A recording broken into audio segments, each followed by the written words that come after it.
September 12, 2023. Daily Bread. Passage: Joshua chapter 10, verse 16 to verse 43. Key verse 42. Title: The Lord fought for Israel. Now the 5 kings had fled and hidden in the cave at Makkedah. When Joshua was told that the 5 kings had been found hiding in the cave at Makkedah, he said, "Roll large rocks up to the mouth of the cave, and post some men there to guard it. But don't stop, pursue your enemies, attack them from the rear, and don't let them reach their cities, for the Lord your God has given them into your hand." So Joshua and the Israelites defeated them completely, but a few survivors managed to reach their fortified cities. The whole army then returned safely to Joshua in the camp at Makkedah, and no one uttered a word against the Israelites. Joshua said, "Open the mouth of the cave, and bring those 5 kings out to me." So they brought the 5 kings out of the cave, the kings of Jerusalem, Hebron, Jarmuth, Lachish, and Eglon.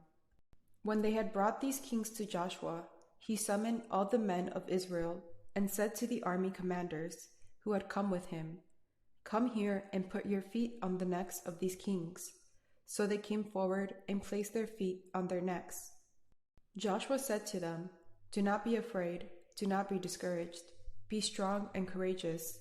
This is what the Lord will do to all the enemies you are going to fight." Then Joshua put the kings to death and exposed their bodies on 5 poles, and they were left hanging on the poles until evening. At sunset, Joshua gave the order, and they took them down from the poles and threw them into the cave where they had been hiding. At the mouth of the cave, they placed large rocks, which are there to this day. That day, Joshua took Makkedah. He put the city and its king to the sword and totally destroyed everyone in it. He left no survivors. And he did to the king of Makkedah as he had done to the king of Jericho. Then Joshua and all Israel with him moved on from Makkedah to Libnah and attacked it. The Lord also gave that city and its king into Israel's hand, the city and everyone in it. Joshua put to the sword. He left no survivors there, and he did to its king as he had done to the king of Jericho. Then Joshua and all Israel with him moved on from Libnah to Lachish. He took up positions against it and attacked it. The Lord gave Lachish into Israel's hands, and Joshua took it on the 2nd day. The city and everyone in it he put to the sword, just as he had done to Libnah. Meanwhile, Horam, king of Gezer, had come up to help Lachish, but Joshua defeated him and his army, until no survivors were left. Then Joshua and all Israel with him moved on from Lachish to Eglon. They took up positions against it and attacked it. They captured it that same day and put it to the sword and totally destroyed everyone in it, just as they had done to Lachish. Then Joshua and all Israel with him went up from Eglon to Hebron and attacked it. They took the city and put it to the sword, together with its king, its villages, and everyone in it. They left no survivors. Just as at Eglon, they totally destroyed it and everyone in it. Then Joshua and all Israel with him turned around and attacked Debir. They took the city, its king, and its villages, and put them to the sword. Everyone in it they totally destroyed. They left no survivors. They did to Debir and its king as they had done to Libnah and its king, and to Hebron. So Joshua subdued the whole region, including the hill country, the Negev, the western foothills, and the mountain slopes. Together with all their kings, he left no survivors. He totally destroyed all who breathed, just as the Lord, the God of Israel, had commanded.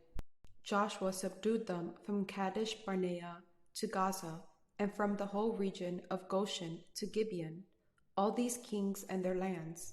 Joshua conquered in one campaign, because the Lord, the God of Israel, fought for Israel. Then Joshua returned with all Israel to the camp at Gilgal. Daily Bread Message. 5 kings hid in the cave at Makkedah. Joshua put a large rock in the mouth of the cave and continued to pursue the rest of the enemies. They defeated the enemies completely. When they came back from defeating their enemies, they put to death the 5 kings who were hiding in the cave. Their bodies were exposed on poles and shamed. Joshua and the Israelites continually pursued the neighboring enemies and defeated them. The nations defeated were Makkedah, Libnah, all the way to Hebron, and then Debir. Joshua subdued the hill country, the Negev, the western foothills, and many other cities and kings. Verse 42 reminds us how this was possible. Because the Lord, the God of Israel, fought for Israel. Was it because of Joshua's battle strategy? Was it because the Israelites were stronger and braver? No, it was all because the Lord, the God of Israel, fought for Israel. When God is with us, and He fights for us, we will gain the complete victory, as the Israelites had won the complete victory. Prayer. Lord, thank you for fighting for the Israelites and giving them complete victory. Help us to trust that you are fighting for us each day. One word, God is fighting for us.